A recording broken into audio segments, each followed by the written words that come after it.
E eu sei que chegou numa época da minha vida ali, que eu fui dar uma demitido assim a trabalhar em fazenda, onde eu fiquei por alguns anos trabalhando. E numa dessas feitas de trabalhar em fazenda, eu fui trabalhar lá numa fazenda pro lado de Piraí do Sul, né? Um lugar assim meio estranho, meio mal assombrado, mas que tinha ali uns 2 ou 3 companheiros meus que trabalhava ali, um capinando uma macega, o outro cambiando um trator, e eu fui meio que convidado a trabalhar de auxiliar de secador, porque eu já manjava do negócio. Eu tinha trabalhado na Capal e eu já saí de lá praticamente um operador de secador. O problema é que quando você trabalha de operador de secador nessas empresas grandes, o teu trampo é só operar o secador, mais nada. Se queimar uma lâmpada lá, você que deixe que o eletricista que arrume. Aí quando você chega nesses fins de mundo assim, não, ali, além de você operar o negócio, você também é obrigado a fazer as manutenção. Eu sei que deu essa feita, que eu fui trampar por lá, e tinha aí o meu amigo Escurepe, ele também trabalhava lá. O Escurepe era mentira tratorista lá já tava assim, o índio velho meio, né, bom na peleia ali já. E eu, né, assim meio desenchavido, fui chegando ali meio tranquilo, de boa, não conhecia, né, muita gente, e fui chegando meio na minha ali, né, meio tranquilão. Eu sei que passou assim uns dias ali, chegou outro peãozito assim meio magricela, né, que nós apelidamos ele de rato, que o bichinho era meio assim, parecia um ratinho, né, então pronto, apelidamos de ratinho e acabou-se. E o ratinho foi ali meio que dormindo no mesmo quarto que o Escurepe e eu, e um baguá velho que tinha lá que chamava 35, né, então o 35, ele era operador de secador, e eu virei o ajudante dele, porque eles estavam meio que querendo meter o pé na rabiola do velho e não achavam uma forma ali, então eles decidiram que, 35, vai passando aí mais 1 ou 2 anos aí, nós vamos arrumar um peão pra você ensinar aí os negócios do secador, e nós vamos lhe aposentar, hein, velho, que já tá meio na idade de você descansar. Mentira! Eles se livraram do 35 velho e arrumaram uma desculpa ali que seguraram 2 anos mais. Mas não, eles queriam treinar ninguém ali pra meter o pé na sambiqueira dele. Eu sei que nesses desenrolo aí, eu comecei a trabalhar ali. E aí tinha uma meia dúzia de peão, né, que trabalhava por ali também. E não é de ver que eu encontrei o índio velho dos meus tempos de mais novo, que foi trabalhar ali naquele lugar também. O Bagé. O Bagézinho velho. Mas eu não podia esquecer do Bagézinho velho, porque nós estudamos lá na Vila Romana junto no João Paulo, né, nos tempos de nós assim bem mais piá, iria ter os 13 para 14 anos mais ou menos, né? E não é que nós era colega de sala, não. É que o Bagé me deu uns pés do ouvido lá quando eu era mais novo, e não deu na linha que o bicho velho foi aparecer ali quando eu já tava ali um peãozito ali depois dos meus 18 anos já, um pouco mais assim ativo, né? Já tinha dado uns 2 ou 3 pés do ouvido numa indiada lá em Arapoti, né? Já era meio respeitado na lida do soco, de desmunhecar uma meia dúzia de índio velho lá na minha época, né? Já tava rusteado lá do skipper velho. Então, de repente, aparece uma velha na minha frente ali. E eu olhei assim, né? De baixo a riba, assim, depois olhei de riba a baixo. E aí, Bagé, velho, como é que você tá? O Bagé estalou uns olhão assim, falou, opa, vamos? Você conhece de onde, índio velho? Eu falei, ô Bagé, não tá lembrado de mim? Uma feita que a última vez que nós se encontremos, além de você me dar umas bicudas no rabo, ainda meteu o pé na minha bicicleta velha, que tinha umas biscatas do lado ainda ali, mandando você me bater, lembra? Rapaz, o Bagé esmureceu. Parecia aqueles cavalos velho que tinha sido acabado de domar na base da esporaiada e mangaço. Você via nos olhos do Bagé ali o desespero, né, que ele já conhecia um pouco da minha fama depois dos tempos passados, só que não tinha dado de mão de me encontrar ainda. Mas eu falei, Bagé, não esquente a cabeça, hein, velho, que ali nós era tudo meio molecote, né? Então não se preocupe, isso aí é coisa que ficou para trás. Mas o Bagé ainda ficou ali meio desconfiado, né? Ele não ficou assim muito, né, 100% ali com a minha história, né? Ele ficou assim, né, meio com os olhos no viado, assim, olhando, né? Pensando, será que esse nego aí não quer me pegar numa tocaia? E eu falei assim, Bagé, você não se preocupe, índio, velho, que nem eu falei, se eu quisesse o teu mal, eu não tinha nem lhe falado quem que eu era. Eu já tinha chegado ali plantado uma ripa nas costelas, e já tinha te jogado de banda lá no Caixa Prego. Aí o Bagé, velho, ficou ali uns 2 dias, assim ainda, meio desconfiado, né? Tipo, desconfiado, igual aqueles cavalos de sela, quando você quer colocar eles na carroça, os bichos vão ficar com os olhos assim meio tortos olhando pra você. Mas aí o tempo passou, desculpei o índio velho, mas eu diverti. Falei, Bagé, hoje você é um homem casado, hoje você é um pai de família, então nós vamos esquecer esses negócios pra trás aí. Mas se por acaso escutar alguma história aí que você falou, né, que você, além de já ter me batido no passado, que eu não sou páreo pra você pode ter certeza, hein, velho, que eu tenho jogo lá na correnteza, velho. Mas ali ficou tudo tranquilo, viremos parceiro de serviço. Ainda mais assim, quando você trabalha em campo, não é muito bom você ter muita desavença, que os caiporas, eles armam muita cruzeta pra você, né? Ah, eu já trabalhei em lugar que nego, de brincadeira, né? Mas botava cascavel debaixo do colchão, botava grimpa debaixo, né, do colchão, cascavel morto, não é que vai mostrar aquelas bichas bravas, né? Matava-se a cascavel, arrancava-se a cabeça da índia velha, jogava aquele animal debaixo da cama de alguém ali. E para aqueles que iam pra cidade assim, se tivesse matado a bicha velha ali na sexta-feira, ainda ia vender pro Neri. Aí era potinho. Neri era um caboclo que tinha uma companhia de ônibus circular. Tudo umas porcarias, velho. Uns ônibus tudo arrebentado, virado num bagaço. Acho que até o pau de arara era melhor que aqueles ônibus velho lá. Mas é o que tinha, né? Só que o que acontecia? O Neri era aquele tipo de caboclo que ele comia assim carne de cascavel. Então se você matasse ali uma cascavel, um jararacão, podia levar pro bicho velho, comprava. Aí ele dava uns trocos, né, e pronto, e era isso. E nessa fazenda tinha o Braca. O Braca era um encarregadozinho da fazenda ali. Mas o Braca velho frouxo, medo de uma cobrinha d'água, o Braca velho saía da braqueira, velho, estourando capoeira no peito se ele encontrasse uma cobra. E pense no lugar mal assombrado para encontrar a cobra, aquela desgraça que ela fazia. Todo santo dia matava-se uma bicha brava daquela no meio do mato. E não adianta vocês aqui querer vir falar que o negócio tem que ser preservado. É muito fácil preservar aquelas bichas bravas quando eles moram na cidade, que tá lá, que a única coisa que aparece é minhocossu no fundo do quintal, que eles vão pescar. Aí falar isso pra quem tá carpindo descalço no meio da macega, que aparece aquelas bichas bravas pisando e dando bote inteiro no pescoço do índio velho. Hoje eu já não mataria mais, porque hoje eu já vejo as coisas de um jeito diferente. Mas não vou negar que já passei o facão e muita cascavel e muita jararaca. Também já corri aí no Azulutu Cruzeiro, no Azulutu Dourado, na minha infância. Então, é mais ou menos assim o sistema lá da terra de onde eu venho. E o Bracavé tinha merecota. E de vez em quando um matava uma lá e colocava assim na frente de um jipe que ele dirigia do lado dos parceiros assim, jogava uma sacolinha assim por cima, né, ou jogava no chão, assim, onde ficava a embreagem. O Bracavé via aquilo ali, era só pra danar com ele mesmo, né? O bicho velho era meio cagão, né? Mas esse negócio do 35 uma vez ele queria me dar uma cabaçada de pau, que eu dei um peido na cara do 35 quando ele tava deitado na cama lá. O bicho velho subiu 6 tempos, não gostou, né? Me encheu de desaforo, puxou um pedaço de costaneira lá e queria me canchar na bicuda. Costaneira, vocês que não sabem, costaneira é a casca de árvore, aquela primeira casca que quando vai pra serraria, a serra passa e arranca aquela casquinha da árvore que tem a ver com um pouquinho de madeira ali. E aquilo ali hoje em dia já é aproveitável. Antigamente não, eles arrancavam as costaneiras e jogavam de banda na serraria. Aí o que acontecia? Os pobrão, né, ia lá e pegava as costaneiras e fazia a casa com aquilo ali.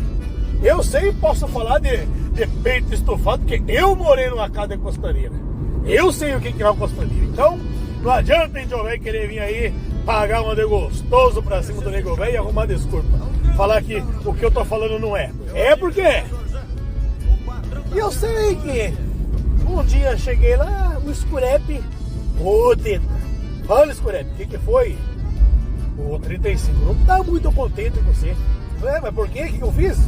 Ah, velho, você tem uns costumes meio feios. Falei, mas como assim? Não, é que quando você dorme, você dá uns peidos, né? E acorda os outros. E o 35 não tá muito contente com isso, não. Né? Eu falei, é mesmo?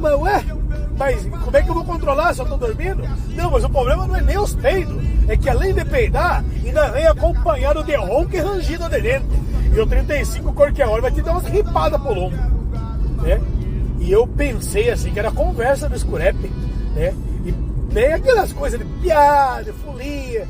Já que o cara tá bravo, vamos provocar só pra zonear ali mesmo, pra deixar o caboclo com o juiz mais perturbado.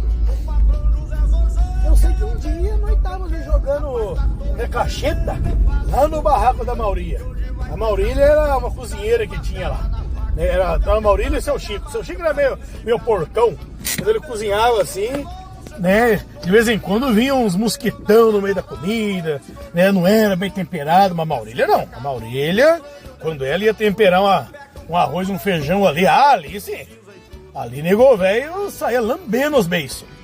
Né? E eu sei que deu essa feita, que nós sempre jogávamos uma cachetinha na casa dela lá, valendo ali 1 pila, 2 pila, só pra brincar mesmo. Não era assim aquele dinheirão.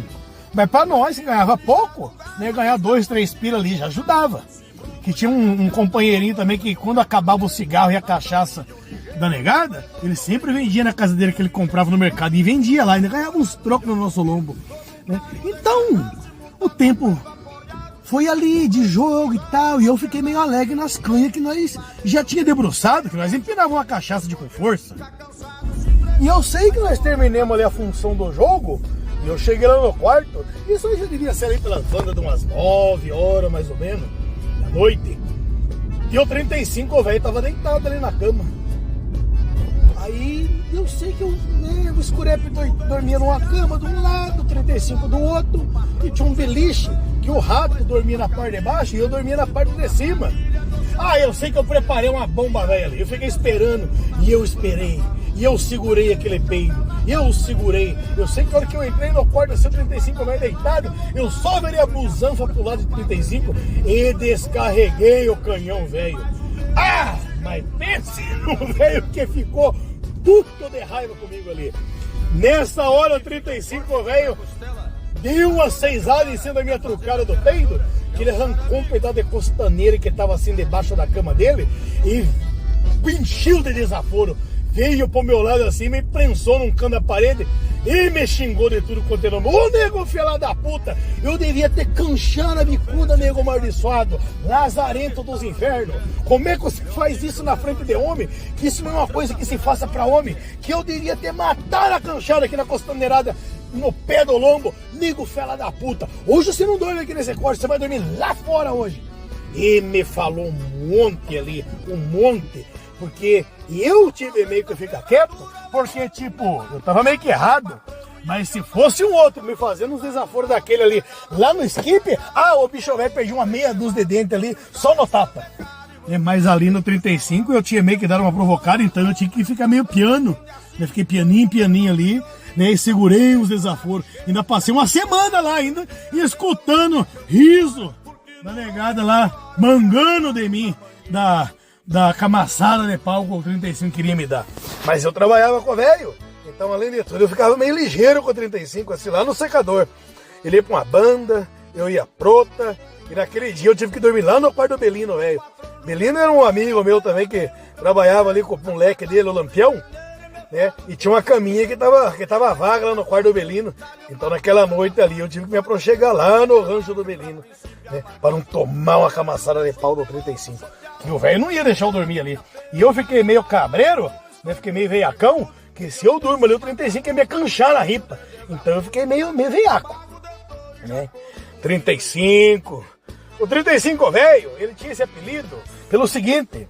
Isso aí foi bem antes de eu chegar para trabalhar ali. Então ele contava uma história pro povo. Ele é mentiroso, né? O 35 ele rotava os bagaços de vez em quando, né? Contava umas histórias assim meio difícil da gente acreditar. Mas uma feita ele contou lá que uma vez eu perdi um relógio meu lá na correnteza da Breca. A correnteza da Breca era lá no meio, assim, era um riozinho que tinha lá nas pedreiras, né? Pra baixo, assim, da Casa de Pedra. A Casa de Pedra é outro lugar meio mal assombrado ali da fazenda. E ele falou que ele caiu no rio, enquanto ele tava pescando, que escorregou na pedra, e o relógio saiu do braço dele. E nisso que saiu, o relógio, assim, foi repicando nas pedras, assim, e bateu lá no poção. Ah, o bicho velho, como era uma herança de pai, o relógio não podia perder, e ele foi, se pinchou dentro d'água atrás do relógio velho. Aí, rapaziada, mais 35, ali, o poção ali da corredeira da Breca ali deve dar mais ou menos aí uns 4, 5 metros de fundura, e água é turva. Como é que você achou esse relógio lá? Aí o 35 arrastou o bagação, velho. Não, porque esse relógio eu não podia perder. E esse relógio eu fui porque ele tem uns ponteirinhos, assim, verdinho, que ilumina no escuro. Então, debaixo d'água, eu fiquei 35 minutos procurando até eu ver as luzinhas do relógio e peguei ele de volta. Aí o povo olhou, assim, meio torto, com 35, né? Mas fazer o quê, né? Como é que você ia chamar um índio velho, assim, um velhão lá dos seus quase 70 anos de mentiroso? Não dava. Ela ficou, olhou. Pois é, não, mas ainda bem que o senhor achou, né? Bom, aí já viu o peão de 3 como é que é no outro dia, já batizaram o índio velho de 35. Ele não gostou muito não, mas não tinha muita coisa para se fazer, que ninguém chamou ele de mentiroso, só concordou em dar um apelido graças à destreza que ele teve de ficar debaixo d'água ali, né? Pra achar o reloginho velho Oriente automático dele que tinha caído ali. Mas essa fazenda 4N tem muita coisa que aconteceu ali dos tempos que eu tava ali, porque era um lugar muito mal assombrado. Tinha as casas de pedra lá para riba também. Né? A casa de pedra era tipo um lugar onde os escravos moravam ali no tempo da escravidão, então os pretos ficavam assim, bem mais afastados aqui da sede, que era lá da casa de pedra. A gente dava ali uns 8, 10 quilômetros mais ou menos. Era coisa ali de 1,5 léguas, né? 1 légua dá uns 6 quilômetros. É isso mesmo, 1,5 léguas, 9 quilômetros. Aí, só que né, depois que acabou o negócio dos escravos, ficou aquela casona, aquela armação de pedra assim abandonada, e tinha uma igrejinha lá na casa de pedra, e dava umas mangas muito bonitas para aquele lado lá, umas melancia. Então de vez em quando um ou outro pegava um trator e rumava para lá, para casa de pedra. Mas a casa de pedra era um lugar assim, bem cabuloso, muito cabuloso. Que o índio velho sozinho, ele não gostava muito de ir para aqueles lados ali, porque parava trator, nego escutava uns ruídos de pedrada nas carretas velho, de trator quando tava passando ali assim, meio no entardecer. Então o povo ficava meio arisco de passar meio sozinho ali e ver uma visagem. Né? E nós já sabendo dessa história, né, porque quem contava essa história assim era o Nhô Bastião. Meu Bastião era um velhinho que trabalhava ali, já fazia uns 30 e tantos anos que trabalhava ali na fazenda, mas não havia modo de mandar o hominho vir embora. Não é que ele era bom de serviço, mas o hominho ele se apropriou ali do servicinho de enxada e não mandava o velho embora pra nada. Aí eu perguntei, o Escurepe, mas e esse velho aí, o povo não se livra dele por quê? Né? Só que o Nhô Bastião ele morava com a família, aí tinha 2, 3 filhos que já trabalhavam ali também, né? Já era uma maçarocaiada, eram umas casinhas que ficavam ali pra riba, ele não ficava junto com a pionada. Aí o Escurepe me contou assim, meio no segredo, ó, tome cuidado com esse velho aí, né, que eu nunca vi, mas o povo aqui anda falando que ele é daqueles acostumado a queimar uma vela em cima de um pires de porva, né, fazer macumba, né, o velho era macumbeiro, então eu fiquei meio ligeiro com ele aí, eu falei, não, tá certo. Aí eu sei que numa feita ele tava jogando lá no barraco do seu Chico, né, que morava ali nos barraquinhos com nós, jogando uma cacheta, e o Bastião entra lá, bem no dia que eu cheguei, eu não reconheci o velho, né, e o Bastião parou, me deu uma corrida de zóio assim, né, me olhou dentro da pelota do zóio, você tem o corpo fechado, nego. Eu olhei assim pro meu Bastião, né? Já dei uns 2 arrepios ali na escadeira, né? A espinha ficou assim, sabe, meia fria quando ele falou esse troço aí. Aí eu falei assim, eu não sei, meu Bastião. Você tá falando? Não, preto. Você tem o corpo fechado. Tome cuidado. Eu fiquei meio cabreiro ali com esse assunto dele, né? Mas, bom, né? Falando isso, a gente já ficava assim, meio que mais protegido também. E confiando na palavra do velho, então eu fui um pouco assim, perdendo do medo dos mal-assombros. Um pouco. Eu ainda fiquei meio cagão uns tempos ainda. Só que o que acontecia, como a gente sabia que a piazada meio se cagava de medo, no tempo assim de colheita, por quê? Os caras colhiam e logo já vinha uma outra plantadeira de atrás, né? Carcando os grãos na terra assim, de vez em quando para formar um matagal, para preparar a terra ali. Umas areias, uns negócios assim. E eles ficavam meio que até tarde da noite, assim, se o tempo tivesse bom. Um calor velho de 35 graus no lombo de noite, então a indiada velha ficava até umas horas lá na roça, semeando a aveia no campo. E nós decidimos que nós ia dar um susto nos índios velhos, né? Nós ia, viu, piazada? Por que nós não se veste de mal-assombro aí e não vai lá nos picos, né? E damos um susto na negada, nós fica meio escondido lá. Eu sei que tem uns 3 ou 4 companheiros ali que meio que se animaram, né? Só que nós tínhamos que esperar um daqueles dias que meio perturbado, que mesmo que o povo estivesse trabalhando, mas tinha que ser uma noite daquelas assim, meio mal assombrada, que a lua não tivesse muito de acordo com a noite, né? Já contei a história demais, não vou contar mais nada. Outra hora eu conto essa do mal assombro aí. Tchau!